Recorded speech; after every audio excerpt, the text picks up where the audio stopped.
Good morning. Hello, Christine.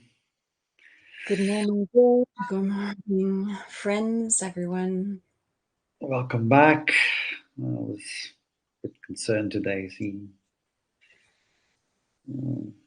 folks coming in very slowly. It's the end of the week. It seems that autumn is settled in most parts.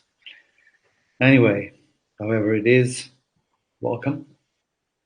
Here we are, back for another session with Christine Kupfer. She's our guiding teacher for this week, and she's helping us navigating through constant change. This is the major theme for this week and actually for this month, which is a good thing after summer break and holidays. So we can set ourselves back to pace. Okay, so many of you know already Christine. She's been teaching with Sangalai for quite a while. Let me know if you can't hear me, because we've been having some sound problems, but if everything's okay, just give me a sign. Sorry. So Christine has been teaching with us for quite a while, and she's also been meditating for a long time and engaged in Zen as a young adult. Later completed a postgraduate degree in Buddhist psychology and mindfulness-based psychotherapy in the UK at Karuna Institute. She met Martin in 2016 and trained with him as a mindfulness teacher. She lives in Geneva, Switzerland, and has been helping people, supporting people in their spiritual and personal journey for over 2 decades now. So we're in good hands. Okay, so for the next hour, we will have time for the Dharma talk, for guided session, guided practice, and then some time for reflections and Q&A, if that is the case. For the Q&A, you can use the chat on the right side. And please type question in capital letters if you do have a question. And you can also come on screen. There's the little virtual hand, more or less here on the bottom of your screen. If you click on that, I will make my best to bring you on. And of course, let me mention dana, the Buddhist practice of generosity, and the solely way that Sangha Life relies on to keep on doing this heartfelt work. We don't have any sponsors, we don't have any publicity engagements. So we just rely on your generosity of the Sangha. And,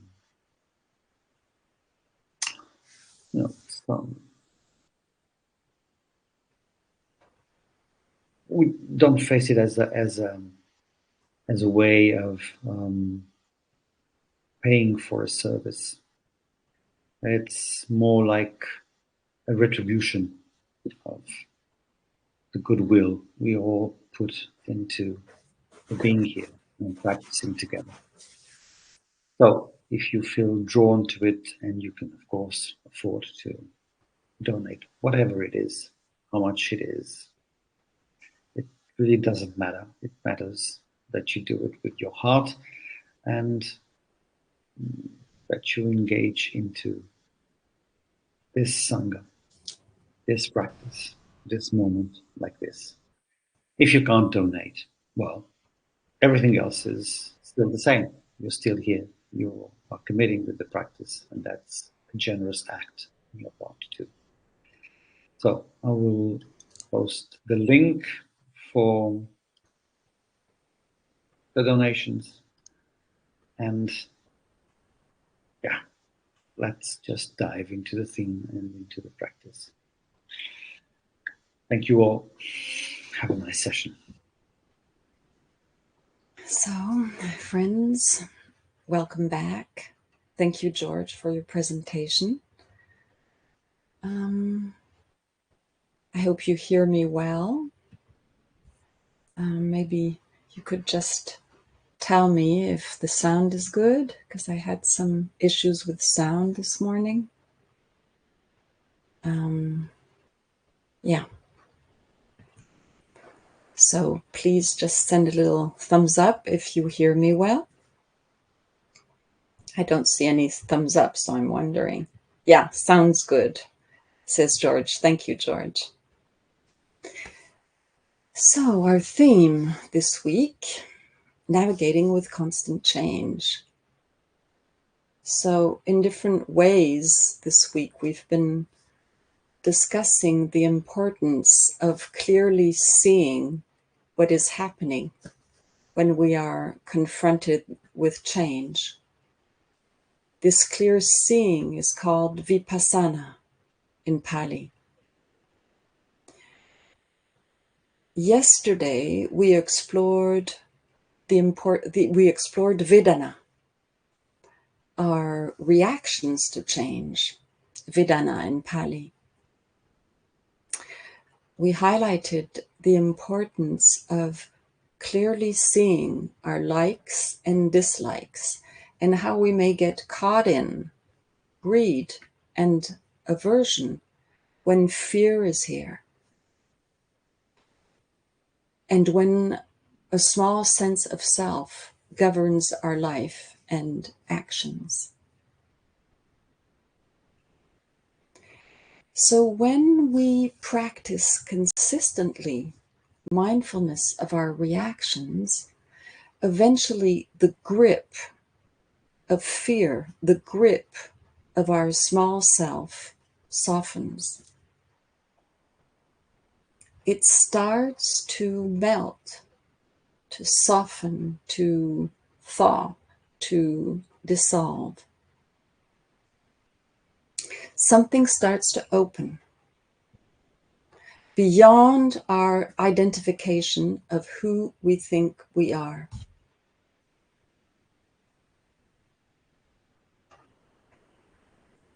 When this dissolving process is happening, we are opening up to new possibilities. It's an evolutionary experience. A new sense of freedom is here. More often than not, the dissolution process is slow. And it's good when it's slow. We have to be consistent with the practice. So this dissolution, this melting away of our defenses, we could say, can be felt like going right through who we think we are.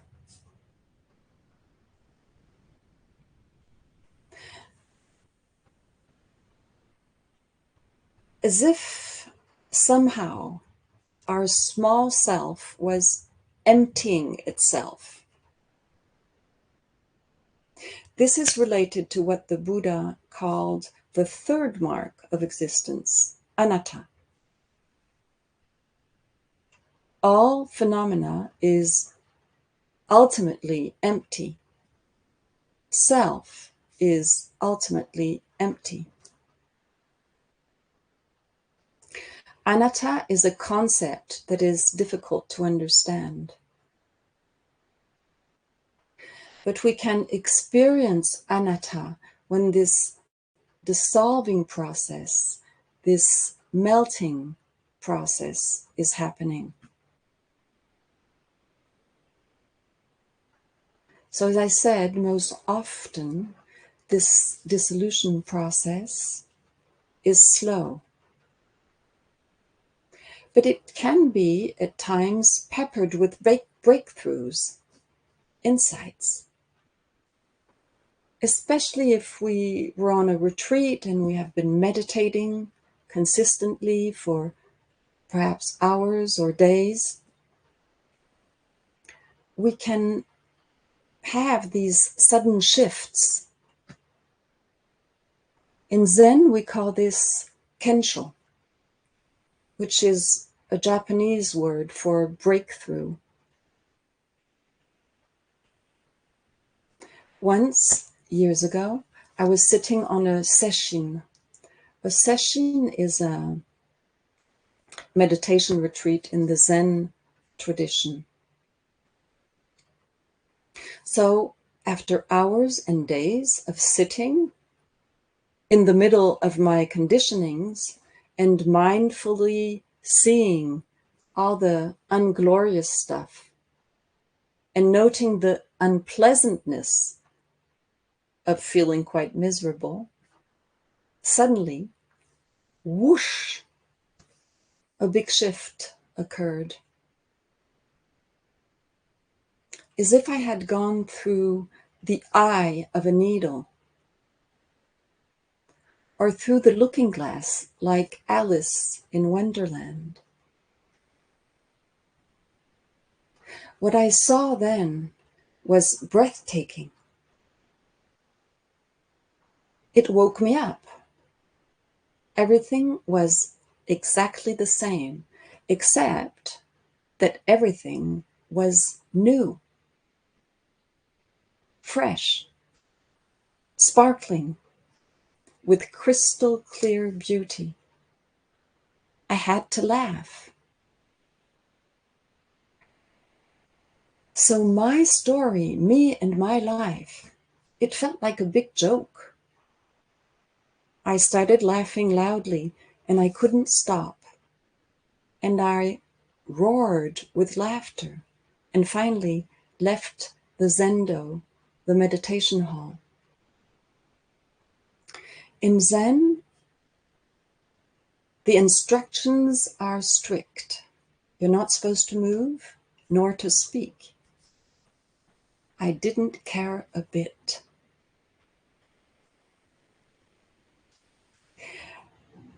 So I'm telling you this story because, I'm telling you this story because the important word here is through. I was sitting mindfully in the middle of the tragedy of my life, and suddenly I went through the eye of a needle. You know the expression, the camel going through the eye of the needle? My life was the camel. Seconds before, it was big, awkward, heavy, unpleasant, and whoosh, this shift. Well, a few days later, the insight was still there, but the experience had vanished.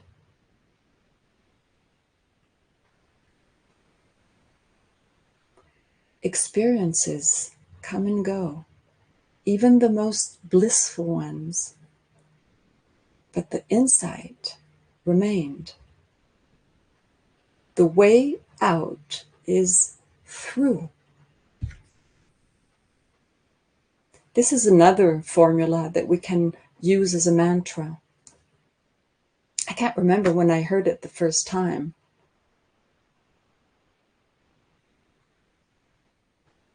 I looked it up yesterday, but couldn't find the author.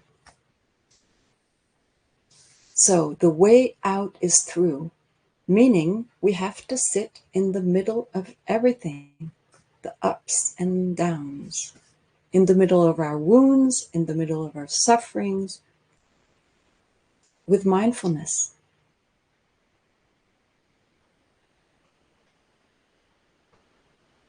We can't skip the hard work.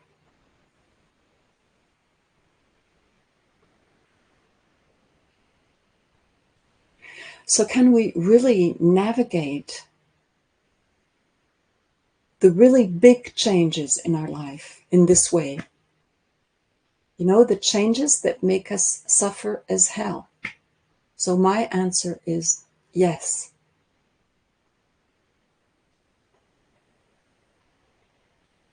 You may know about Elizabeth Kubler-Ross, the Swiss-American psychiatrist that studied, I think she was one of the first ones that studied the process of grief. And in her book called On Death and Dying, she talks about 5 stages of grief: denial, bargaining, anger, depression, and the last one is acceptance. So these stages aren't linear. But according to Elizabeth Kubler-Ross, we need to go through those 4 steps before we get to acceptance. We need to become mindful of our denial, mindful of our bargaining, mindful of the anger, mindful of the depression, this deep well of sadness. When something big in our life occurs, something that we haven't chosen. I was listening to a TED Talk by Joanne Halifax, the well-known American Zen teacher and anthropologist, the other day. And she spoke about a passage in the Mahabharata, the great Indian epic. So in this episode of the Mahabharata, there is this character called Yudhishthira. He is known as the embodiment of truth and justice. And in this famous passage, Yudhishthira's wisdom is put to the test by a mysterious being called Yaksha. So Yaksha asks him, "What is the most remarkable thing in the world, Yudhishthira?" And Yudhishthira replied, "The most remarkable thing in the world is that every day countless people die, yet the living wish to live forever. They never think that they too will die one day. This is the most amazing thing."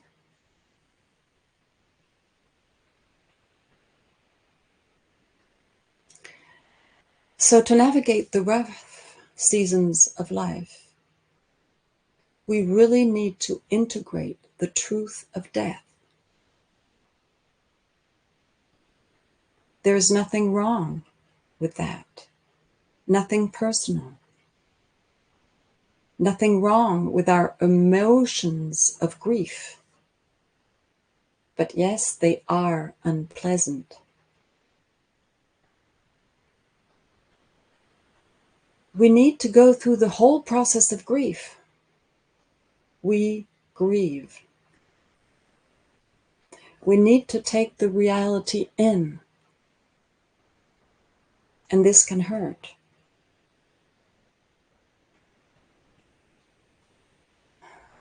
Our ideas about reality change when something big occurs. Our ideal life is maybe no more. And this can hurt. Just to give you a personal example, my ideal view of retirement was that my husband and I would go traveling around the world. Well, it's not happening. My husband is ill. We can't go to India. Taking it in.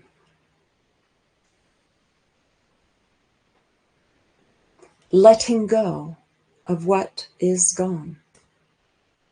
This can hurt. Letting go The principle is easy. It makes sense. We hear the good spiritual advice. Everything arises and passes, so just let go. It is absolutely true. But to understand it intellectually is not enough.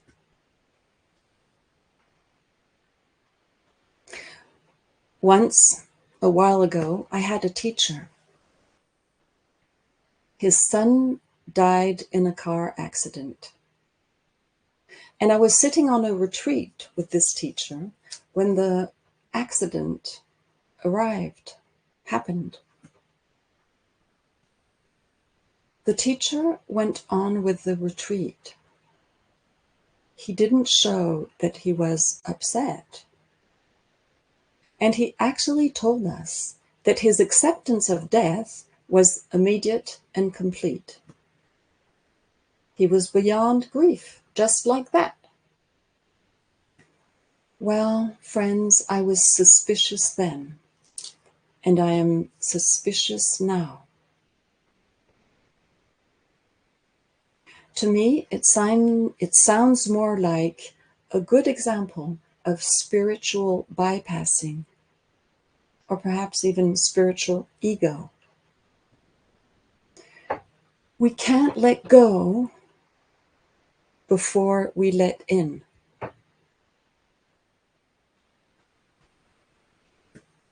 Is it more important to be wise or to appear wise? Asks Gilles Farcet, another teacher in the Advaita tradition, in his book, Une boussole dans le brouillard. So he writes, wisdom is to be exactly where we are, letting go of any reference to where you should be according to a spiritual ideal or a spiritually correct line. In my experience, to navigate change when life is rough, we need to dive in.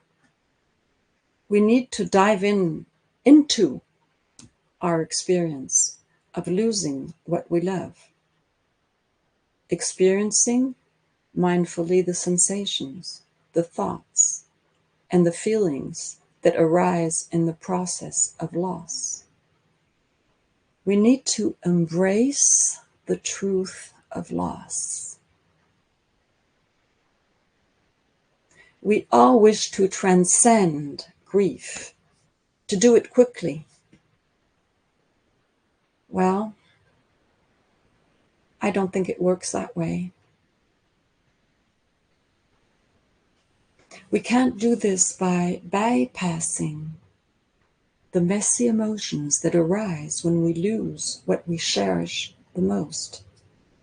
We can't do this by suppressing our grief.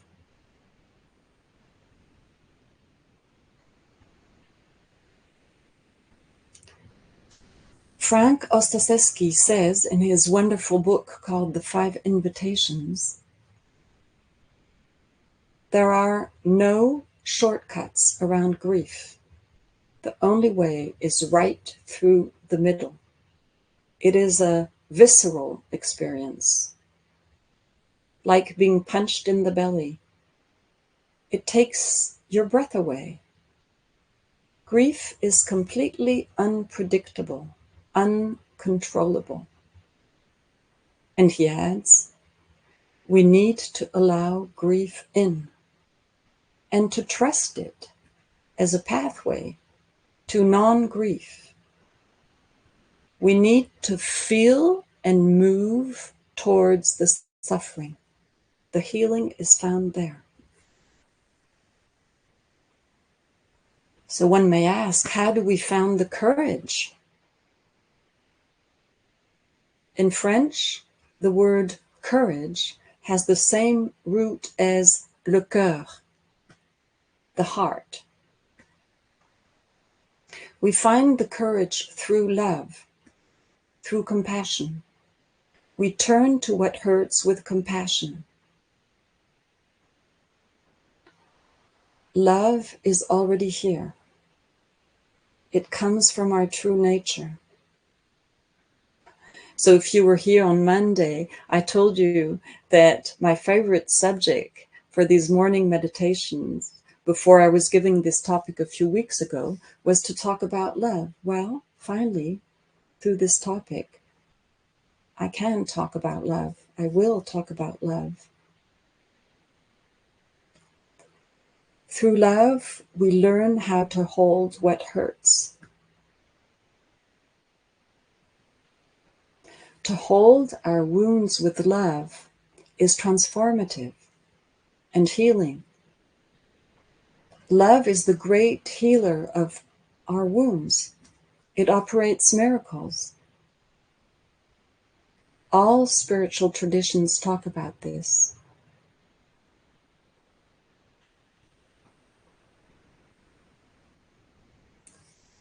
We need to trust the process. During these past years and months, at the most difficult times, when my husband was hospitalized, when I woke up in the night with anguish, and I was terrified at what was happening, it was love that alleviated my suffering. Direct, immediate love, holding the pain. I held myself with love. And I went through the night, one breath at a time. This is a line from the Dalai Lama. He said, "Love and compassion are necessities. They are not luxuries. Without them, humanity cannot survive."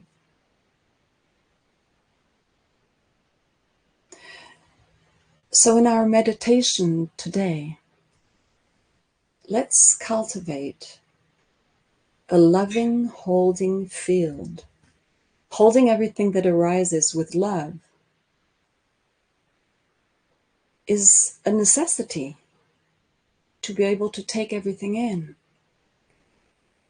Grief, okay, that's fine. Holding it with love. Fear, that's fine too. Holding it with love. Anger, okay, that's fine too. Holding it with love. One step at a time. The joys and the hurts alike. To go through the process and let it all go. We need to let it all in, mindfully.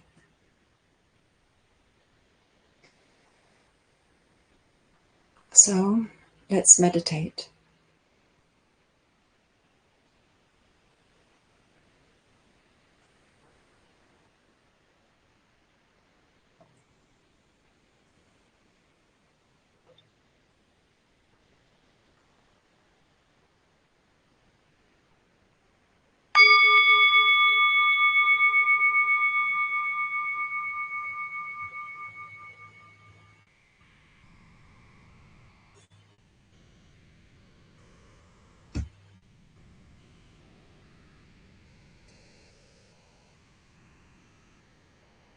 Finding our seat.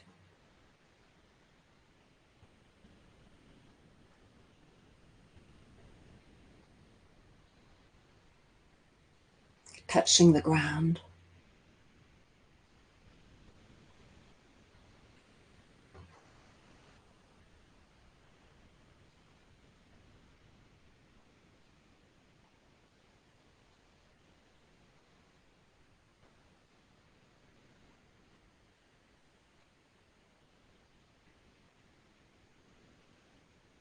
Unfolding our spine.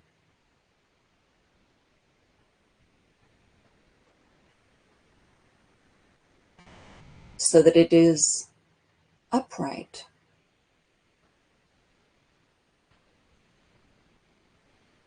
Head touching the sky.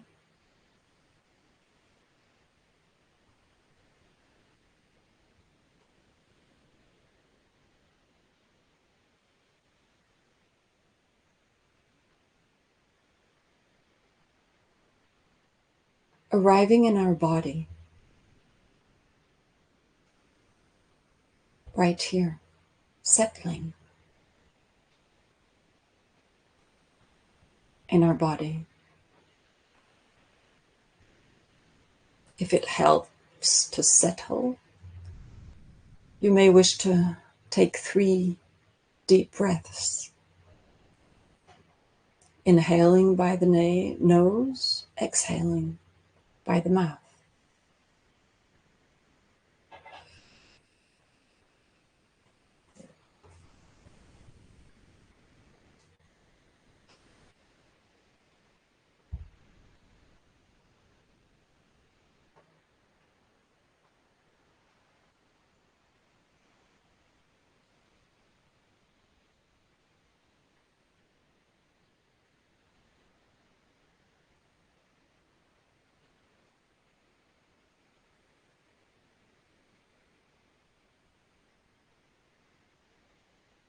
And then allowing your breath to breathe naturally.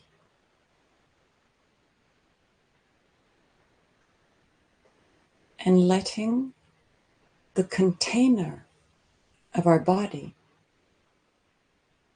relax and be here.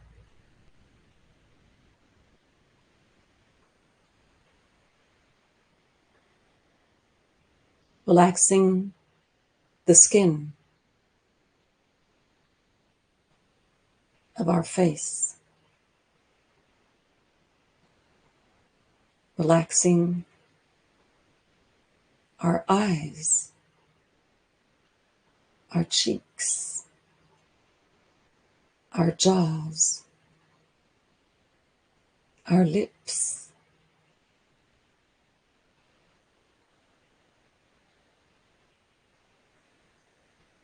Relaxing our neck, our shoulders. To open our chest, you may want to roll your shoulders back.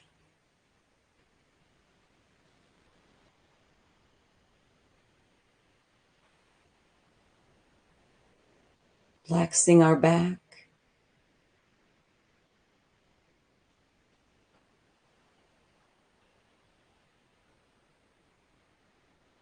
Relaxing our belly, our pelvis. And relaxing through our legs, right down to our toes.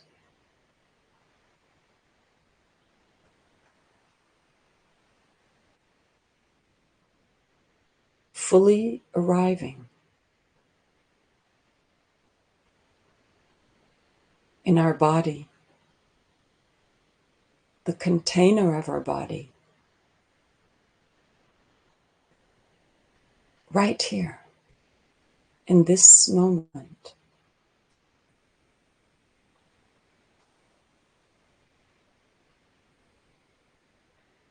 Remembering that the path, the Dharma, the teaching is to alleviate suffering. This is our intention when we sit, to alleviate suffering. Our suffering, the world's suffering.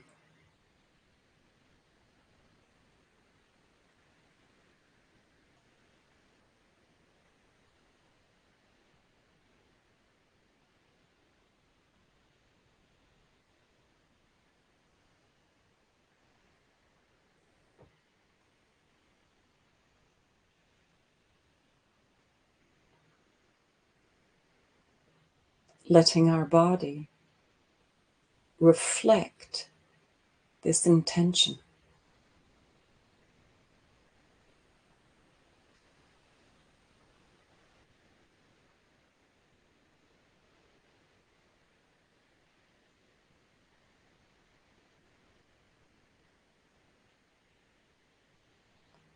Letting your attention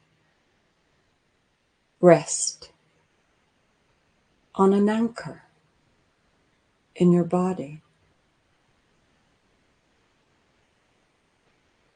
It could be your breath coming and going. Or your body touching the ground.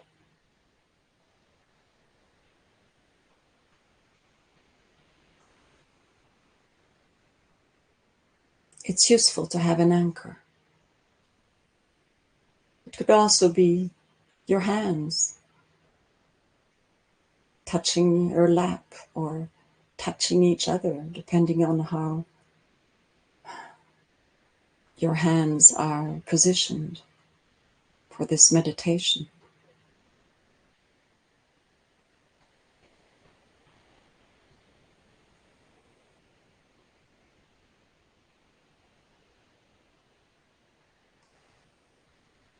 Bring to mind a memory of love.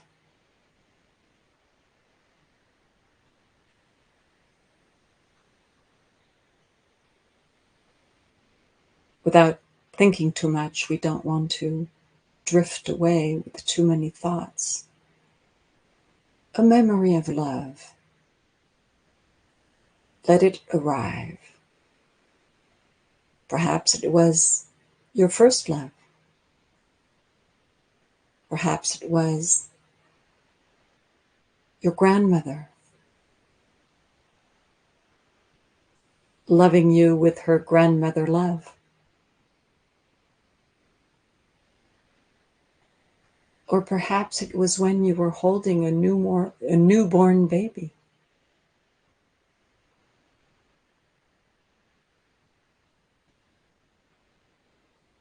Or it could be a memory of loving a pet and the pet loving you.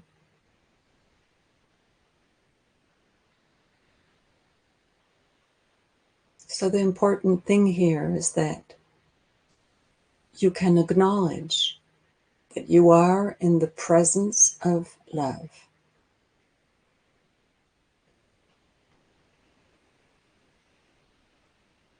And don't let the memory just be in your head. Perhaps, as you recall this memory, you can feel the atmosphere.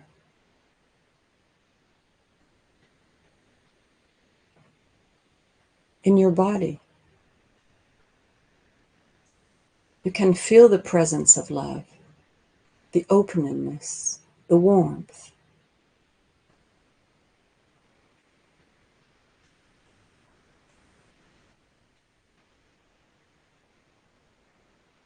If it helps, you can put your hand on your chest or on your belly.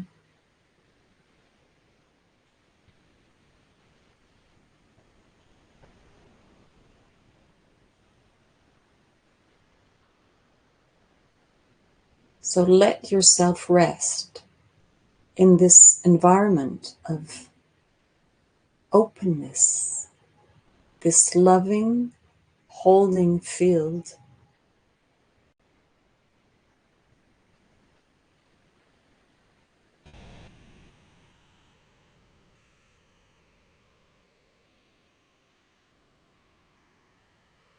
Let yourself rest.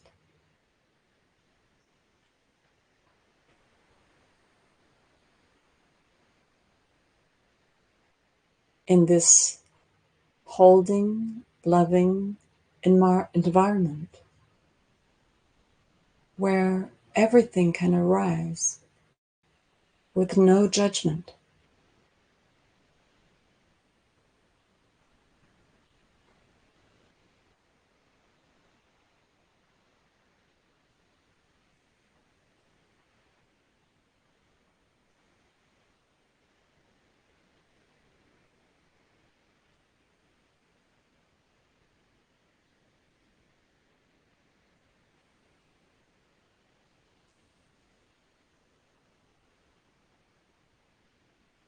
Breath coming and going. in this loving, holding environment.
And when thoughts arise, and they will arise,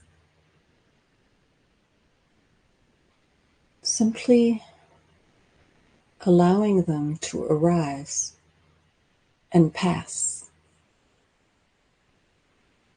through this loving awareness, this loving environment with no judgment.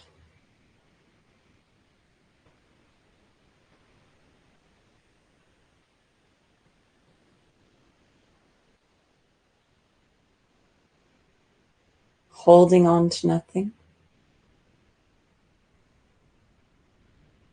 pushing away nothing.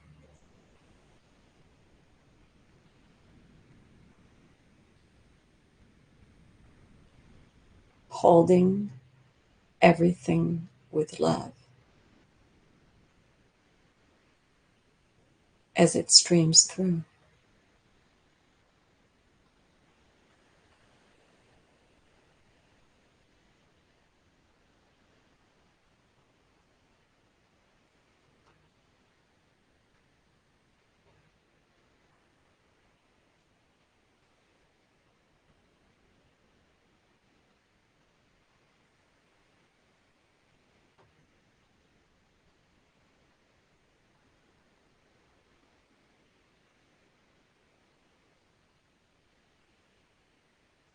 And when sensations arise,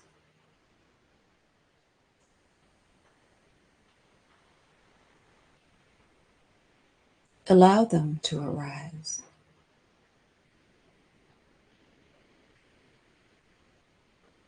In this loving environment, sensing what is here and letting go.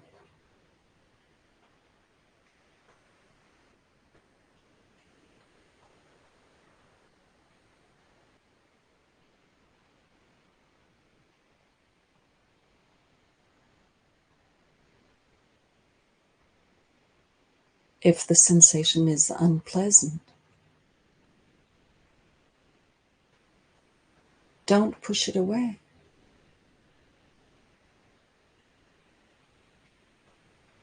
Hold it with love.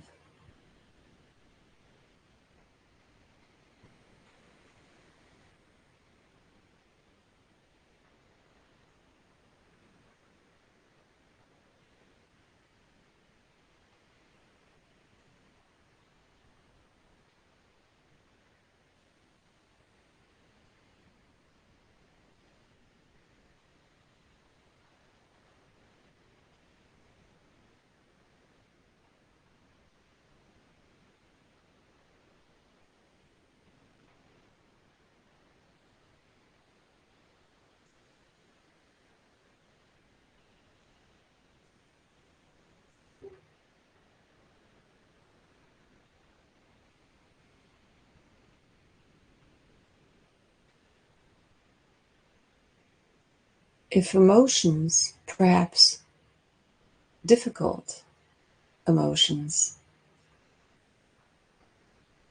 arise, allow them to arise.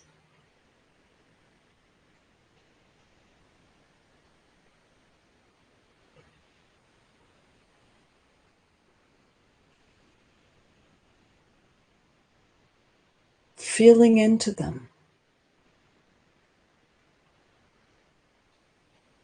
with love.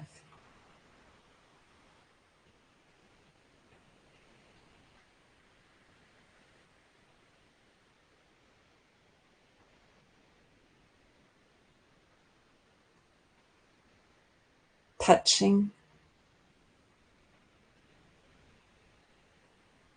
and letting go.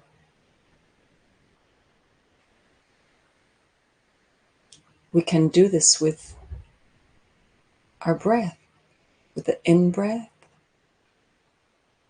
touching the emotion, with the out-breath, letting it go.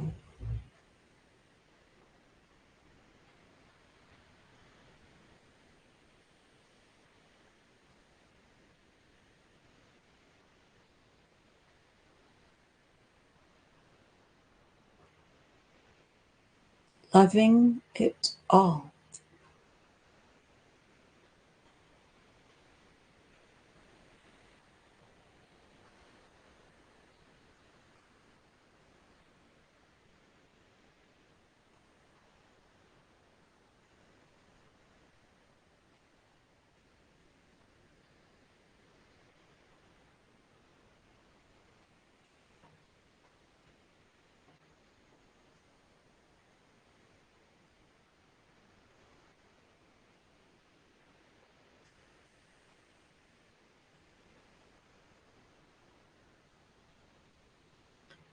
Even though our experience is perhaps unpleasant,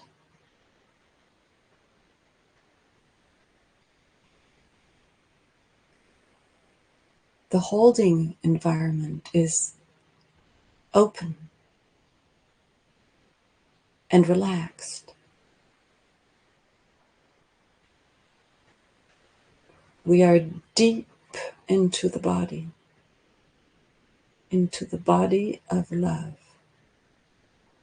right here.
And for the last minute of this sitting, let go of any kind of efforting,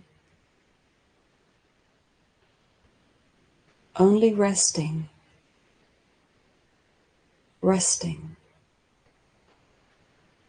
in this environment of love.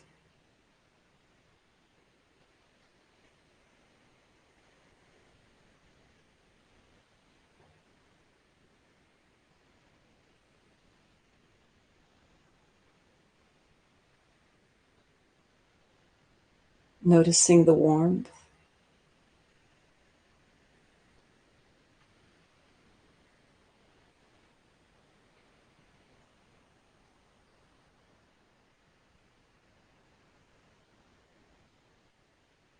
noticing the quietness,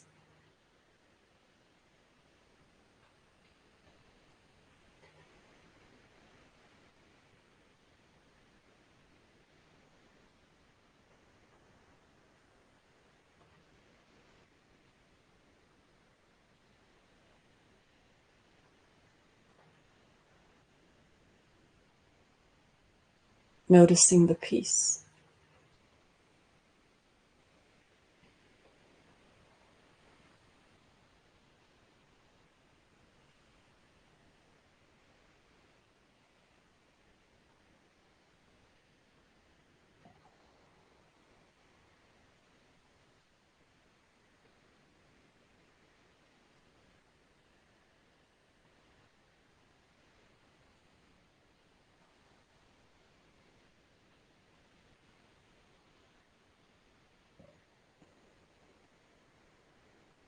May we all move through our life with love.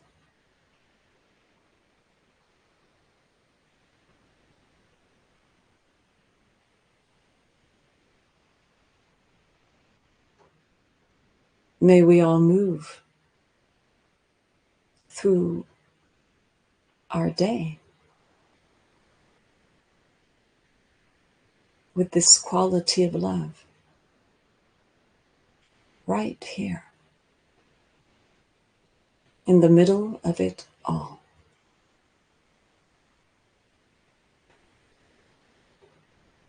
So I will ring the bell. I'm telling you so that it doesn't make you jump.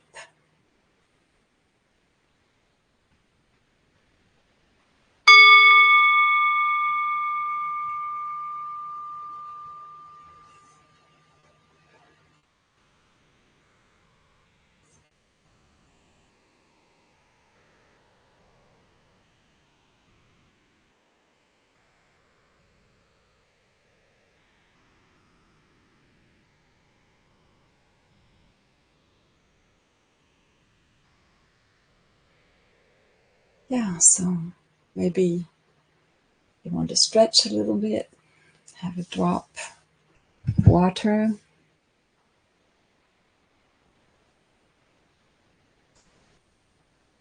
So we have a little time for sharing and questions if you have any.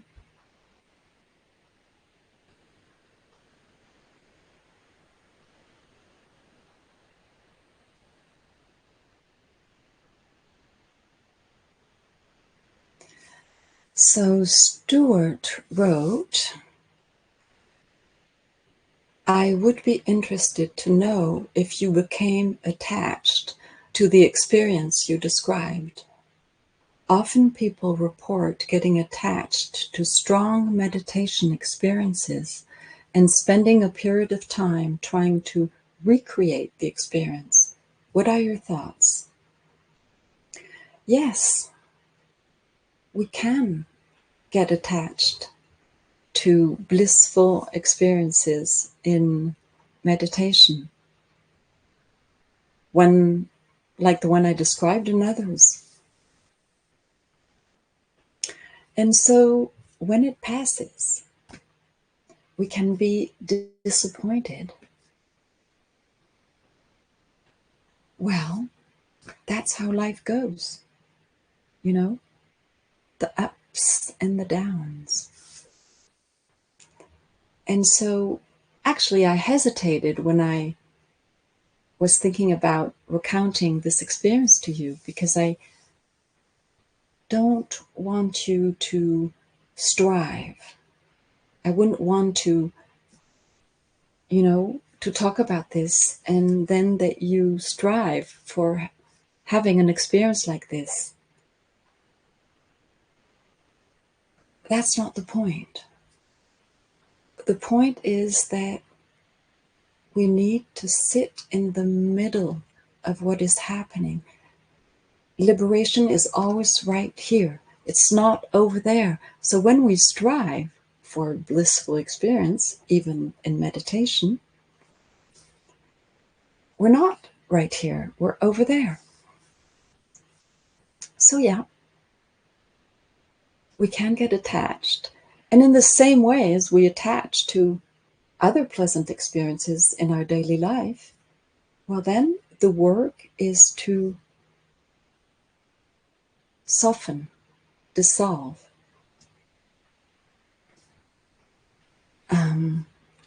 melt the fixation. I hope this helped. What is the title, author of this last mentioned book, please? Oops, I forgot which one I was talking about. Was it perhaps Kubler-Ross on Death and Dying? It wasn't Joanne Halifax. Kubler-Ross, the Swiss-American psychiatry. She passed away a while ago, but I'm sure you can find her books everywhere.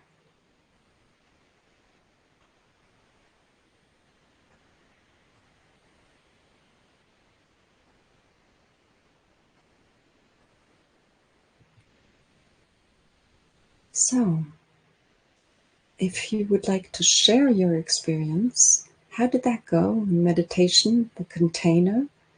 How is that for you? We still have a few minutes.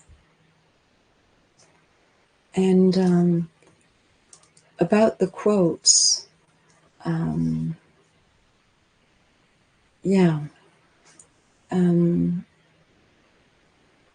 think we'll put them, I'll give them to George and you'll be able to find them later. On Sangha Connect, I think. That's where you'll find them.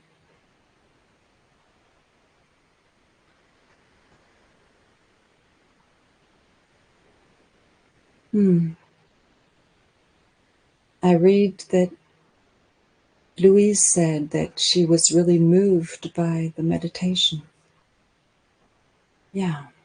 And Agnes, for Agnes, it was very emotional. Yeah.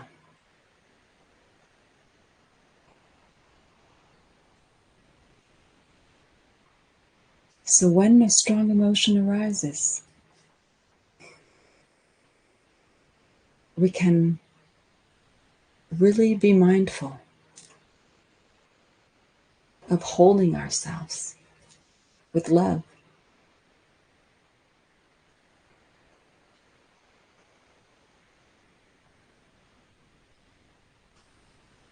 Jane writes, the meditation really helped me bring love to some strong emotions that arose yesterday, especially anger.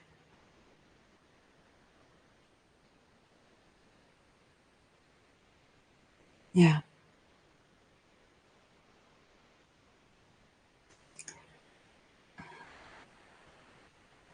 Becoming this holding, loving container, it really changed my life.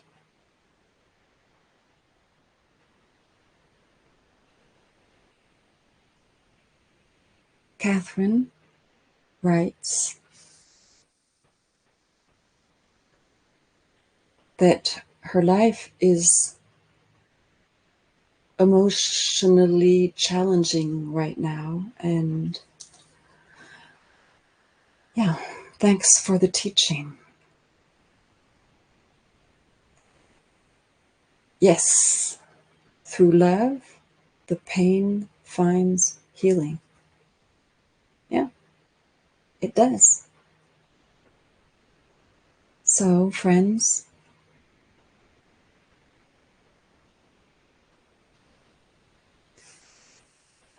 go through the day with love. See you tomorrow. Thank you for being here.